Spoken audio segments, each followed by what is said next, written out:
Sir வீட்டில் ரொம்ப குறைச்சல் கொடுக்குறாங்களே என்ன பண்றது? நம்மால் ஒருத்தன் வீட்டில் ரொம்ப குறைச்சல் கொடுக்குறாங்க, டார்ச்சர் தாங்க முடியலன்னு வீட்டை விட்டு கிளம்பிட்டான். அப்படியே போயிட்டு இருக்கான். போயிட்டு இருக்கும்போது பார்த்தா ஒரு மரத்தடியில் ஒரு சாமியார் உட்காந்துருக்காரு.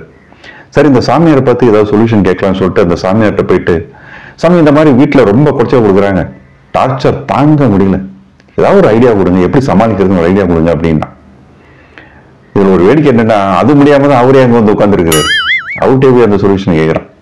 அவர் பார்த்தாரு, டேய் அது முடியாம தான் நானே இங்க வந்து உட்காந்துருக்கேன், வேணா நீங்க பக்கத்துல வந்து உட்காந்துக்கோ அப்படின்னாரு. நம்மளும் பார்த்தா, என்னடா இது சாமியாருக்கே இப்படி ஒரு சோதனையா அப்படின்னு நினைச்சிட்டு, இல்ல இல்ல எனக்கு சந்தோஷமும் வேணும் சம்சாரமும் வேணும், ஏதாவது ஒரு சொல்யூஷன் சொல்லுங்க, ஏதாவது ஒரு ஐடியா கொடுங்க அப்படின்னா.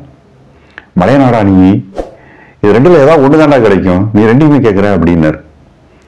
இல்ல இல்ல இல்ல எனக்கு ரெண்டுமே வேணும், சம்சாரமும் வேணும் சந்தோஷமாவும் இருக்கணும், ஒரு நல்ல சொல்யூஷனா சொல்லுங்க அப்படின்னா.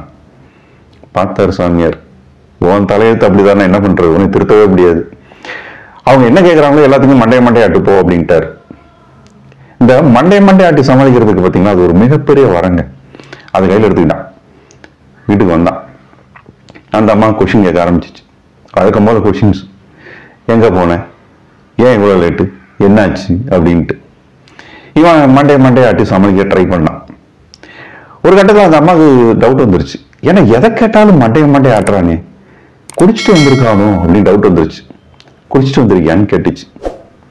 நம்மால் அதுக்கும் மண்டையாட்டினான். அன்னையோட சொல்லி முடிஞ்சிச்சு.